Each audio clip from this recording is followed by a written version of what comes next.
The motel stood alone on the edge of a forgotten highway, its neon sign flickering erratically against the pitch-black night. The word vacancy buzzed in uneven bursts, like a dying firefly gasping for light. The rain had started just as James pulled into the lot, his tires splashing through puddles that reflected the eerie red glow of the sign. He killed the engine and sat there for a moment, gripping the wheel, debating if he should keep driving. But exhaustion weighed on his bones, and the idea of a warm bed, even in a place like this, was too tempting to resist. As he stepped inside the lobby, a damp chill clung to him. The air smelled of dust and something faintly metallic, like old coins or rusted iron. Behind the counter stood an elderly man with sunken eyes and skin that looked like parchment stretched too thin. "Late night for travel," the man murmured, his voice barely more than a whisper. James forced a smile. "Yeah, long drive. Just need a room for the night." The old man slid a key across the counter. "Room 206. "Just you?" he asked, his eyes peering too deeply into James' own. "Yeah, just me." A pause.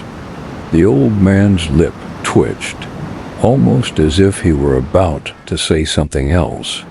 But then he nodded, and James took the key, his fingers brushing the ice-cold metal. The hallway leading to his room felt too long, the flickering fluorescent lights casting unnatural shadows that seemed to move when he wasn't looking directly at them. Room 206's door was heavy, the kind that muffled sound too well. Inside, the air was stale, and the bedspread was a faded shade of mustard yellow. He tossed his bag onto the chair and collapsed onto the bed, his exhaustion winning over his unease. Just as he was about to drift into sleep, a knock echoed from the door. Not a casual knock, 3 precise taps. His stomach tightened. Who the hell would be knocking this late? He stayed still, barely breathing.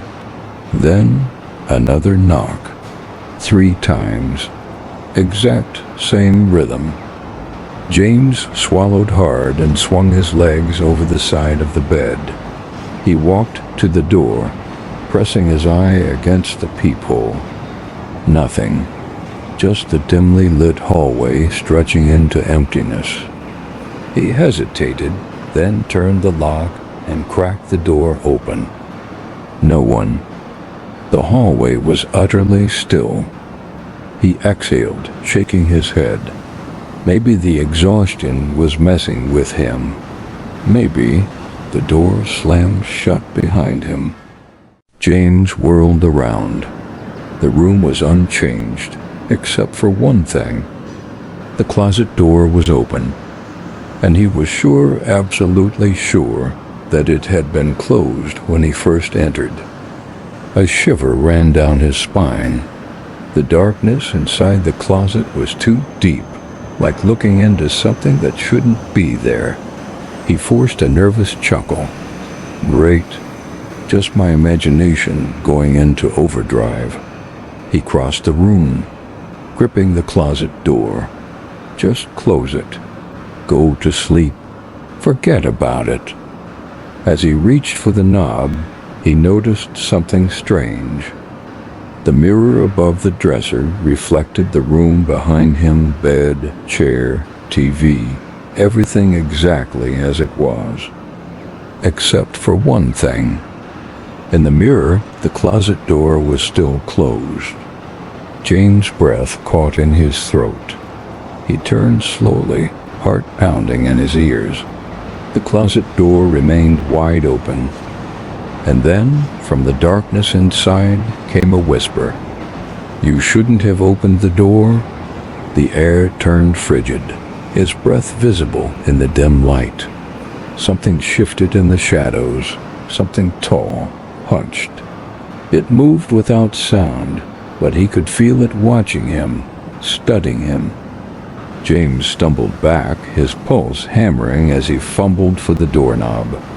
He yanked it open and bolted into the hallway, his bare feet slapping against the cold floor. The corridor stretched impossibly long now, longer than before. The exit sign at the far end flickered erratically, and no matter how fast he ran, it never seemed to get closer. A sound chased him, ragged breathing, low and guttural. Then a hand, cold as death, wrapped around his wrist. Darkness swallowed him whole. The next morning, the old man at the front desk checked his ledger and frowned.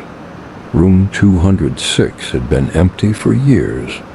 No one had checked in. He sighed, muttering under his breath as he walked up the stairs. He reached the door, pulled out his key, and pushed it open. Inside, the bed was neatly made. The chair sat in its place. The air was still.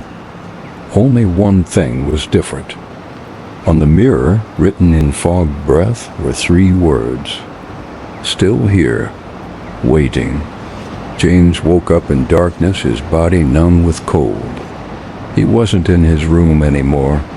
He was somewhere else. The walls pulsed, shifting like they were alive, covered in something that looked like decaying flesh.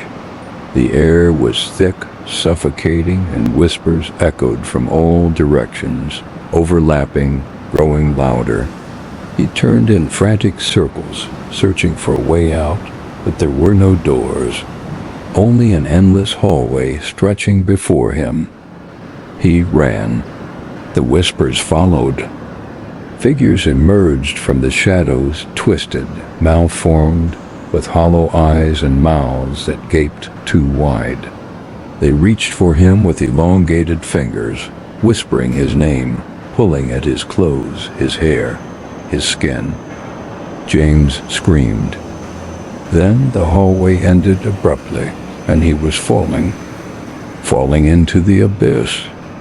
And the last thing he heard before the darkness consumed him completely was a familiar voice whispering in his ear, "Welcome home."